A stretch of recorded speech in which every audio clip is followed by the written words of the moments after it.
पृथ्वी की कक्षा के पीछे के गणितीय नियमों की कहानी। 16वीं शताब्दी के अंत और 17वीं शताब्दी की शुरुआत का यूरोप विज्ञान और गणित के क्षेत्र में एक अद्भुत क्रांति हो रही थी। इसी काल में मानव सभ्यता ने आकाशीय पिंडों की गति को समझने की यात्रा की। इस यात्रा में दो नाम इतिहास में अमर हो गए, निकोलस कोपरनिकस और जोहान्स केपलर। लेकिन ये कहानी यही समाप्त नहीं हुई, इसे पूर्णता तक पहुंचाने वाले थे इसाक न्यूटन। पृथ्वी और अन्य ग्रहों की गति को समझने का प्रयास सदियों से हो रहा था। प्राचीन ग्रीस के पाइथागोरस और अरस्तु ने गोलाकार पृथ्वी और आकाशीय पिंडों की गति के विचार प्रस्तुत किए थे। बाद में महान खगोलज्ञ टॉलेमी ने जियोसेंट्रिक मॉडल का प्रस्ताव किया, जिसमें पृथ्वी को ब्रह्मांड के केंद्र में रखा गया था और सभी ग्रह व सूर्य उसके चारों ओर घूमते थे। यह विचार लगभग 1500 वर्षों तक चला, लेकिन यह सही नहीं था। 1543 में पोलैंड के खगोलज्ञ निकोलस कोपरनिकस ने इस धारणा को चुनौती दी। अपनी पुस्तक डी रिवॉल्यूशंस ऑर्बियम कोएलस्टियम द रेवोल्यूशनबस ऑर्बियम कोएलस्टियम में उन्होंने एक क्रांतिकारी मॉडल प्रस्तुत किया, हेलियोसेंट्रिक मॉडल। इस मॉडल के अनुसार सूर्य ब्रह्मांड के केंद्र में था और पृथ्वी सहित सभी ग्रह उसके चारों ओर घूमते थे।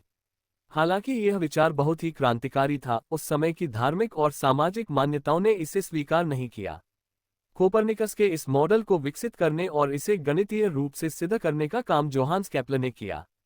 केपलर, जो एक जर्मन खगोलशास्त्री थे, ने टाइको ब्राहे नामक एक महान खगोलज्ञ के साथ काम किया।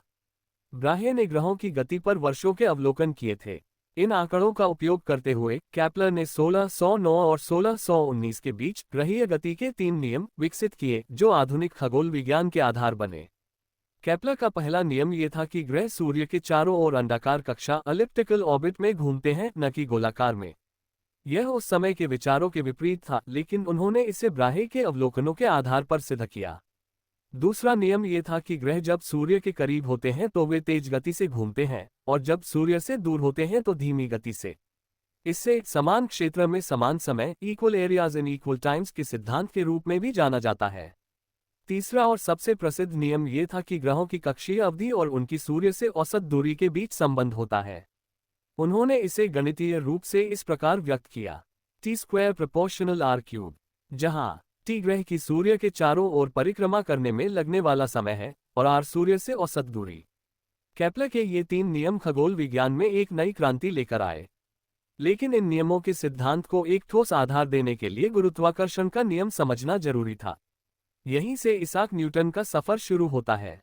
1665 में, जब इंग्लैंड प्लेग महामारी के कारण संकट में था, न्यूटन ने उस समय घर पर रहकर गणना, प्रकाशिकी और गुरुत्वाकर्षण पर काम किया। उन्होंने इस बात पर विचार किया कि सेब जमीन पर क्यों गिरता है और चांद पृथ्वी के चारों ओर क्यों घूमता है। इससे उन्होंने गुरुत्वाकर्षण के सार्वभौमिक नियम की खोज की। उनका सबसे प्रसिद्ध सूत्र ये था, F=G m1m2/r², जहां F गुरुत्वाकर्षण बल है, G गुरुत्वाकर्षण स्थिरांक है, m1 और m2 दो वस्तुओं के द्रव्यमान हैं और r उनके बीच की दूरी है। न्यूटन ने 1687 में अपनी महान पुस्तक प्रिंसिपिया मैथमेटिका प्रकाशित की। इसमें उन्होंने न केवल गुरुत्वाकर्षण का सिद्धांत स्पष्ट किया, बल्कि केपलर के तीनों नियमों को गुरुत्वाकर्षण बल और गति के सिद्धांत के आधार पर गणितीय रूप से प्रमाणित किया। उन्होंने ये भी सिद्ध किया कि पृथ्वी सहित सभी ग्रह सूर्य के चारों ओर इसलिए घूमते हैं क्योंकि गुरुत्वाकर्षण बल उन्हें बांध कर रखता है।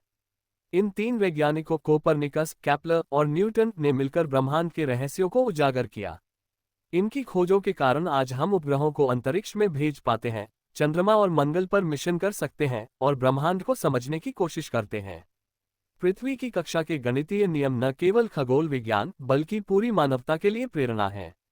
ये दिखाते हैं कि विज्ञान और गणित के माध्यम से हम ब्रह्मांड के जटिल रहस्यों को भी समझ सकते हैं। ये कहानी मानव बुद्धि, दृढ़ता और जिज्ञासा का उत्सव है।